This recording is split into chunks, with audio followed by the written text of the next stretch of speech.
li nga xamante ne moom moo di actualité yooyu la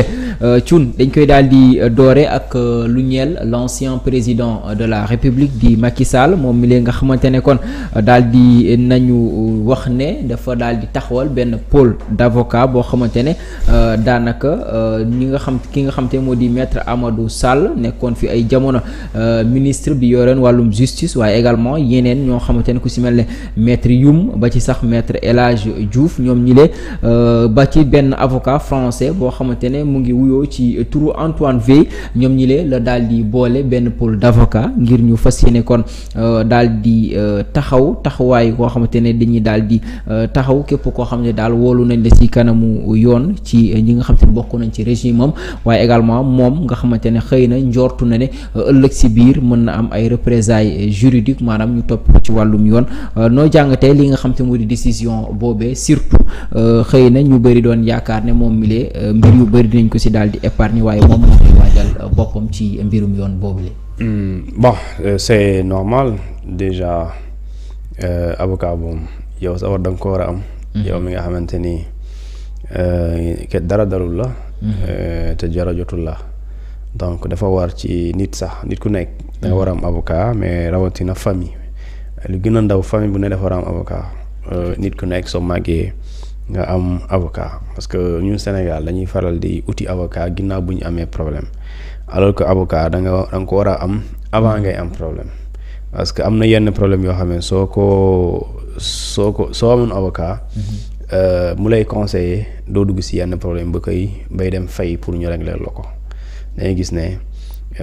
ku nekk war na am avocat koo gis nag parce que daf lay musal ci yenn détails yenn contrat yi ngay signé baaxul nga ne nax nañ ma soo amoon avocat balaa ngay signer lecture boobu moo la koy defaral donc c'est normal aussi Macky Sall rawatina li nga xamante ni moom moo xew ci Sénégal moo gën a xam lu xew fi parce que gis na ay nitam ñoo xamante ni ñu bëri commencé nañ dem ci kaso bi te bu dakkul di nga compter bu mat 10 ci ñoo xamante ni ñu ko jege woon loon je dis bien bu dakkul alors gis nga déjà am na ci ay ñoo xamante ni ministre lañu woon ñu ngi fa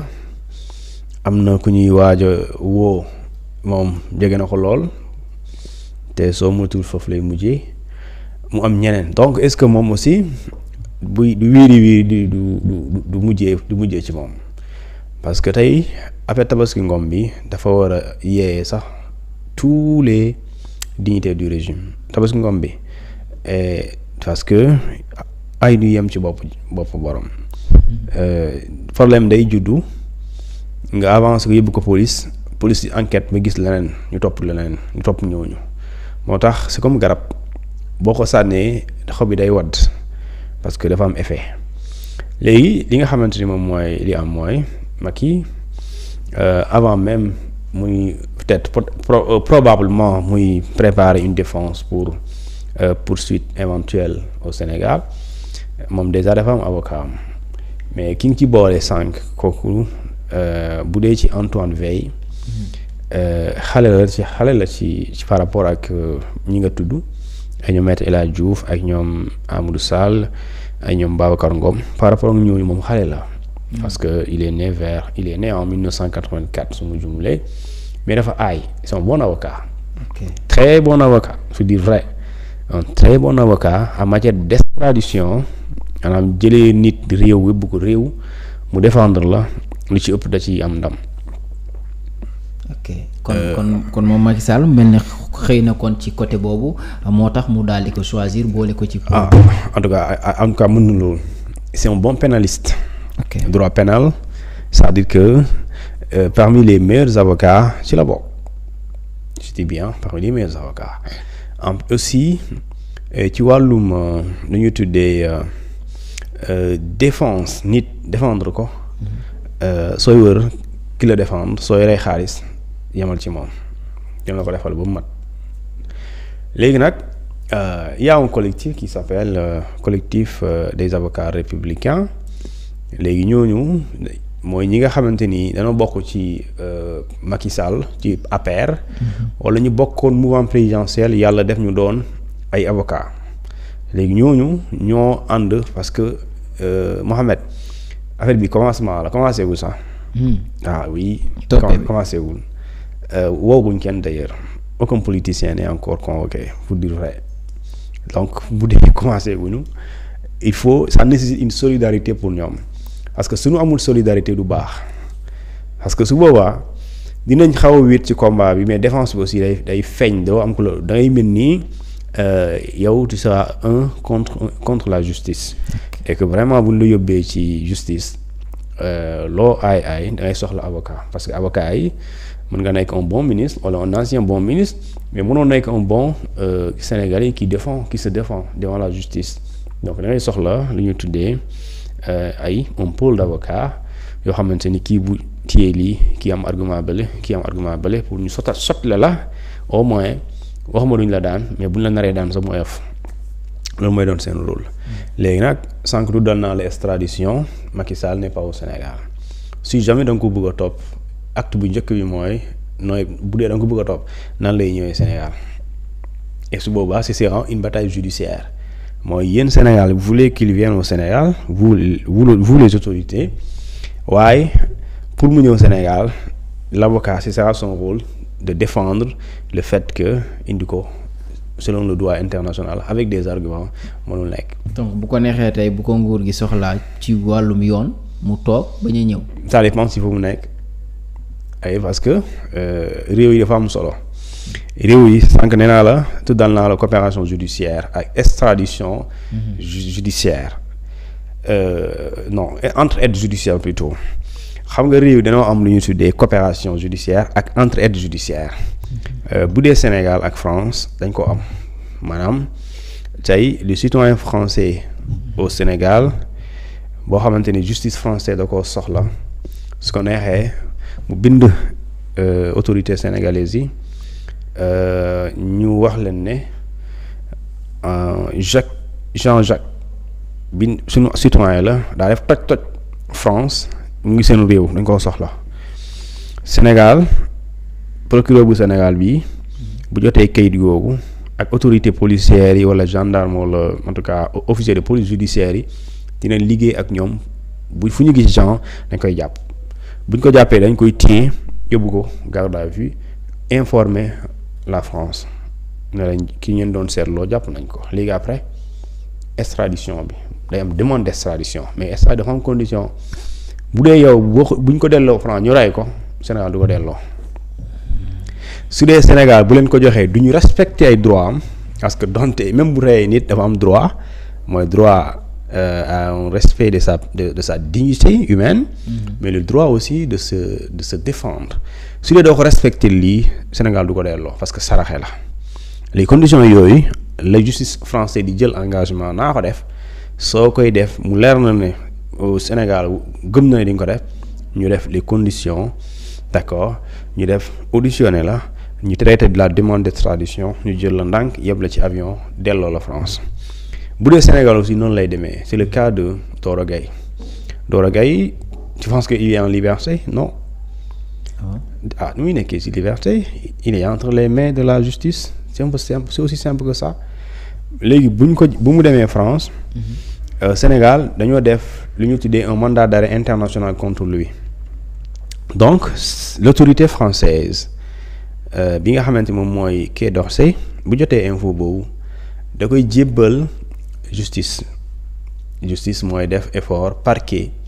liggéey ak police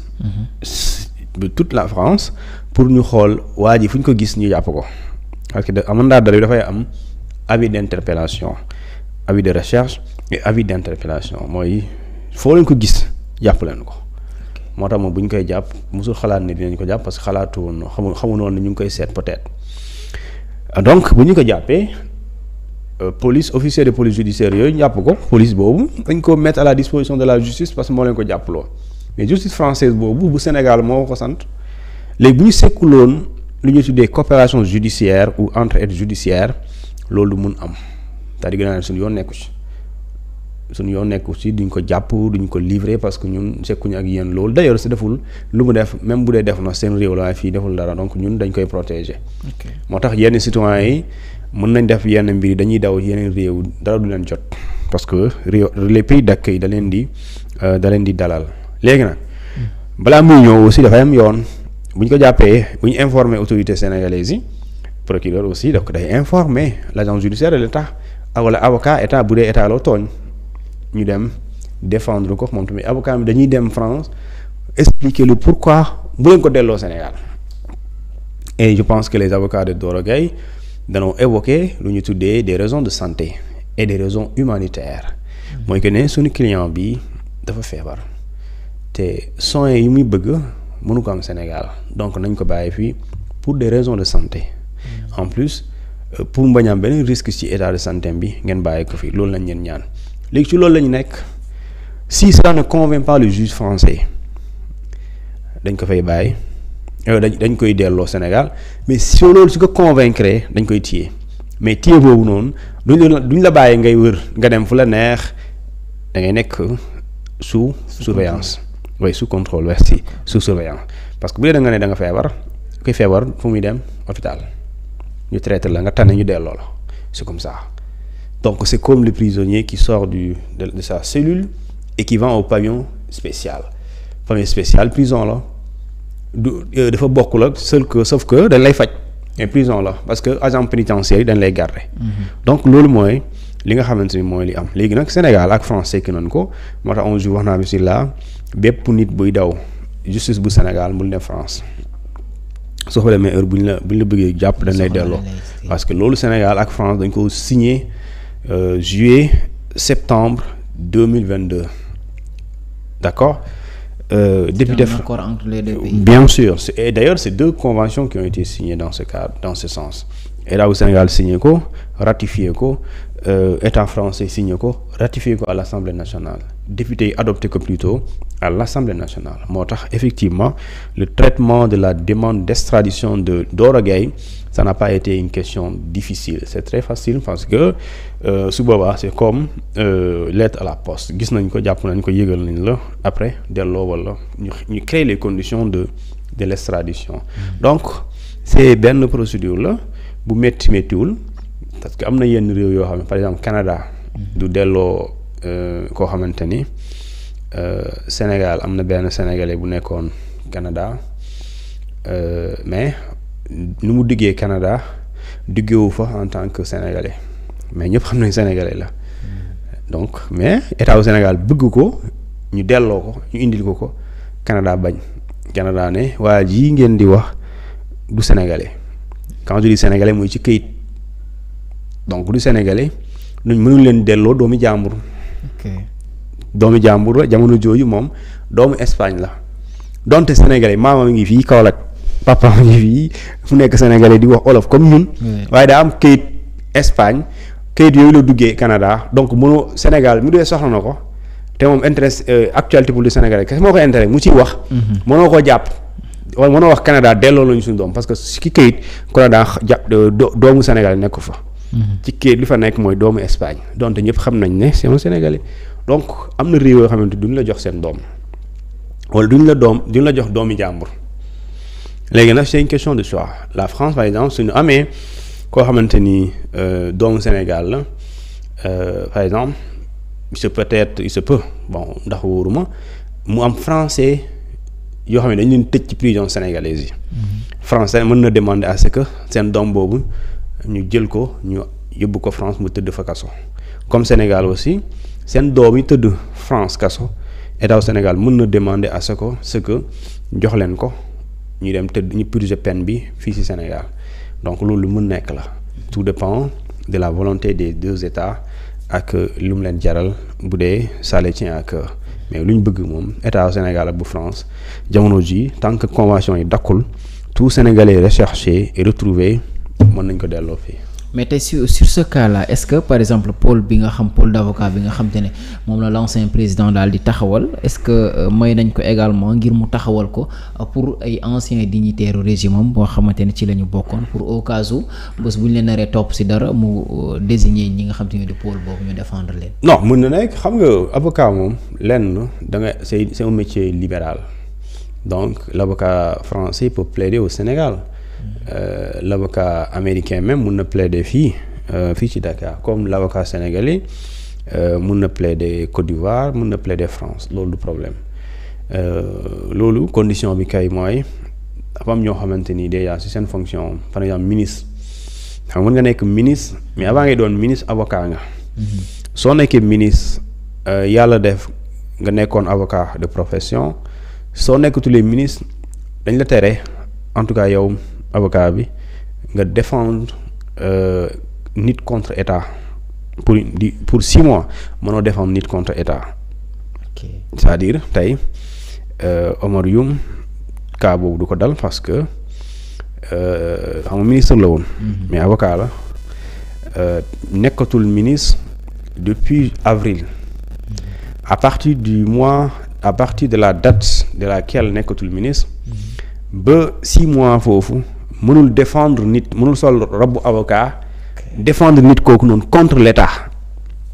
Je sais pas si tu comprends. Okay. C'est-à-dire que tey si Macky Sall par exemple bon je donne un exemple benn nit sénégalais jote état ñu ne ko état ne ko da nga détourné xaalis état topp ko. loolu mu am ci mois de juin boobu Omar Youm bëgg ko défendre mënu ko défendre suñ demee dañuy rejeter sa constitution parce que dañu naan yow yoon de la tënk en tant que avocat. Après bi nga nekkee ministre 6 mois après tu peux pas défendre quelqu'un un citoyen contre l'État. Donc il faut 6 mois mat maintenant avril ba léegi bon weesu na 6 mois donc loolu da ngay gis ne condition boobu lié wu ko donc mënu ko lié donc mënul lié benn avocat d'ailleurs mënul lié aussi Aïssata Tall Sall kooku aussi avocate la elle a la liberté le droit de défendre qui il veut. Su ko neexee mu défendre Macky Sall. De toute façon c'est un pôle d'avocats et ce pôle est constitué d'avocats qui étaient dans la mouvance présidentielle et qui sont tantôt ci parti APR donc ñoom ñoo constitué wu ak yeneen tête par exemple Antoine Veil c'est pas un Sénégalais c'est un Français. Donc un bon avocat d'ailleurs je l'ai dit et je le répète c'est un très bon avocat Antoine Veil donc loolu c'est le droit la man su ma neexoon su ma amee xaalis mu am pôle d'avocat de 10. ok waaw su ma neexee wut américain boole ko ci indi français boole ko ci indi gambien boole ko ci jël ñaari sénégalais def leen ci ñu nekk sama pôle fépp ñu ma laalee rek ñoom ñooy taxaw man aw ma lu may régler kenn ñoom may lijjanti samay affaire ku ma tooñ ñoom lay woo expliquer la ñu defal ma procédure yi ñu enclenché ko coow lu jeex suñu waree dem procès ñu ma fekkee su dee war ma suñu waruma fekkee ñoom ñoo may teewal défendre sama intérêt. Mais est-ce que également mënuñ si déduire peut-être que ne moom Macky Sall mu ngi xaar ëllëg ñu daal di ko topp ci mbirum yoon comme ni ko ñu bëri di njortoo wala niñ koy daal di waxee même bu fekkee ne am na benn immunité boo xam te ne ancien président la woon bu koy couvrir ci yenn part yi. waaw xam nga déjà immunité amul benn immunité bu absolue. am immunité c'est dans le temps mais dafa am condition yoo xamante ni. Ki nga xamante ni moom mooy waa jooju bénéficiaire de l'immunité et d'ailleurs ce Macky dafay bénéficier du ñu tuddee privilège de juridiction c'est-à-dire que tey dans l'exercice de ses fonctions mënoo ko toppee ba pare àtte ko ci tribunal comme les tribunaux de droit commun. Par exemple nga dem tribunal de Dakar wala nga dem tribunal de grande instance de Thiès ou de Guédiawaye et cetera Pikine xaw ma mënoo ko ci àtte mais tekkiwul ne mënoo ko àtte léegi tekkiwul ne aussi mënoo ko àtte mais aussi ni nga koy toppee dafa am loo xamante ni c'est exceptionnel par rapport ni ngay toppee sénégalais simple bi parce que fii benn cour moo ko mun àtte bu dee ci wàllum bu mu nekkee président mooy la haute cour de justice point haute cour de justice boobu quelques fan ci ginnaaw installé nañ ko alors ñi war a composer haute cour de justice bi xam nañ leen pour ne pas dire les juges xam nañ leen donc luy des tey bu dee da nga koy topp da ngay def lu ñuy tuddee la mise en accusation. ok léegi mise en accusation boobu dañ ne pour nga topp président aussi benn mbir nga ko mun toppee benn crime ñu tuddee ko la haute trahison. Alors ça c'est l'article 101 de la Constitution bi wax ne il n'est responsable qu'en cas de haute trahison. Donc la haute trahison c'est quoi? Bon moi je sais pas mais mën nga ci am interprétation parce que cette haute trahison juridiquement n'est pas définie ni ci constitution bi ni ci code pénal bi ni ci benn code ci réewum Sénégal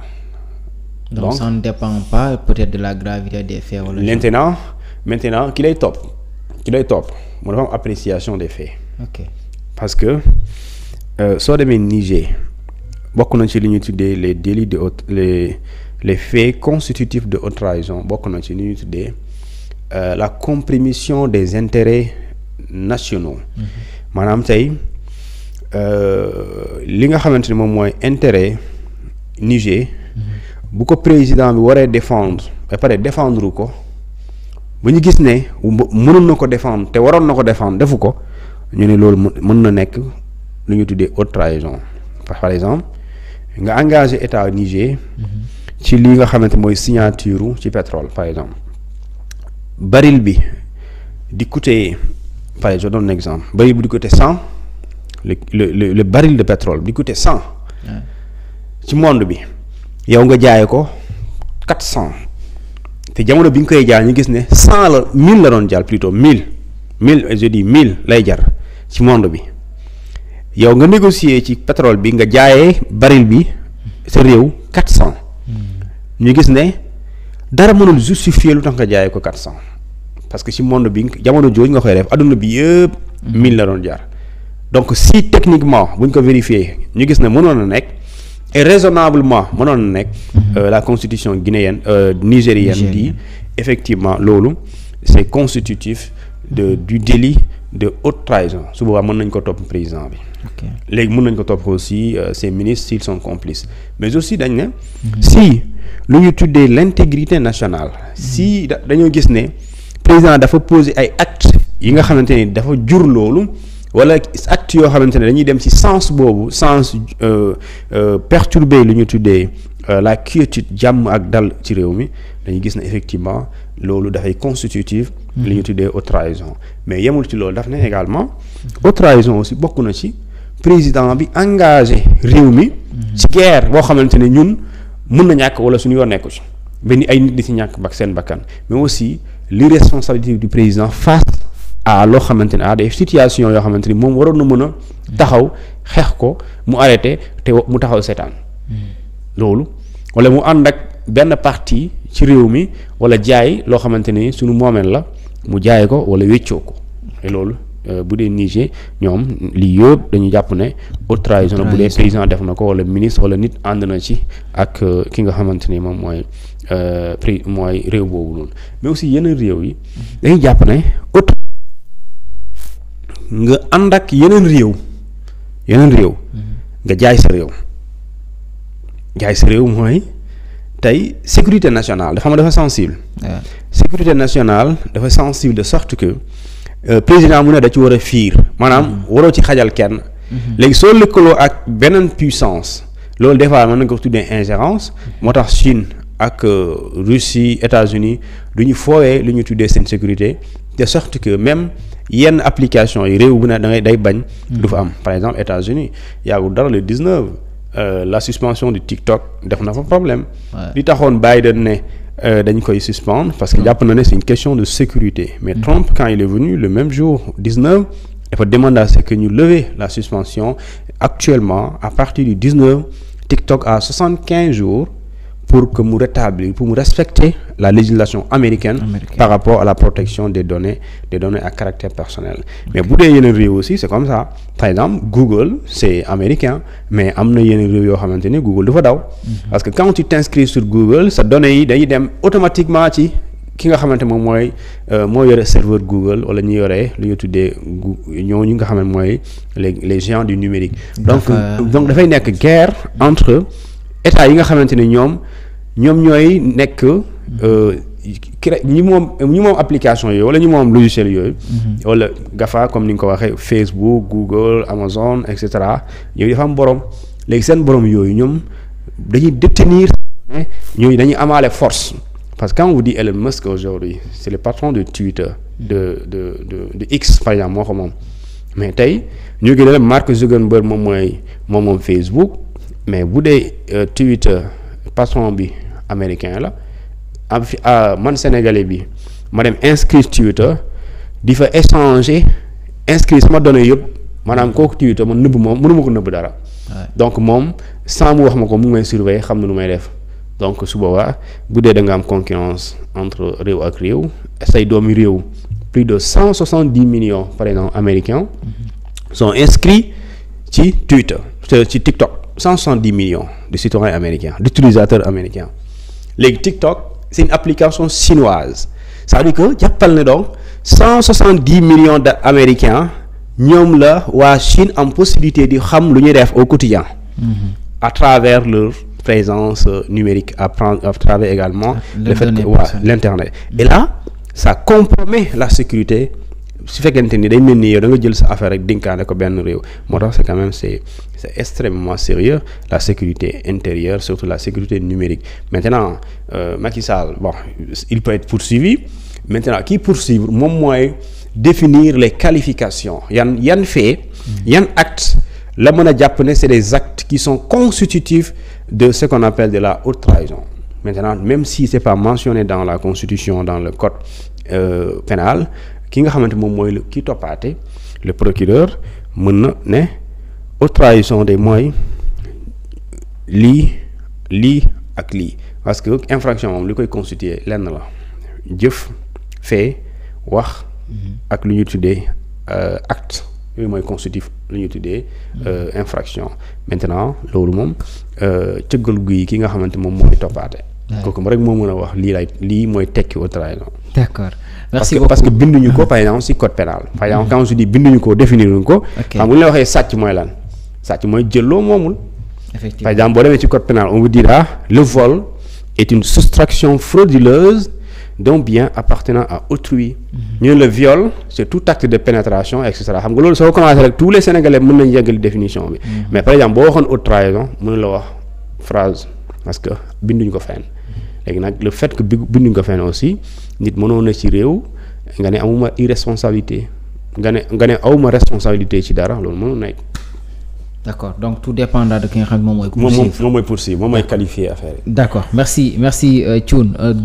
dellu nuyuwaat bu baax a baax mbokk internet yéen ñëpp ñu leen di jaajëfal bu baax a baax dañuy daal di jàll ci beneen ponk bi muy loo xamante ne également depuis ci suba ñu ngi ko doon xaar.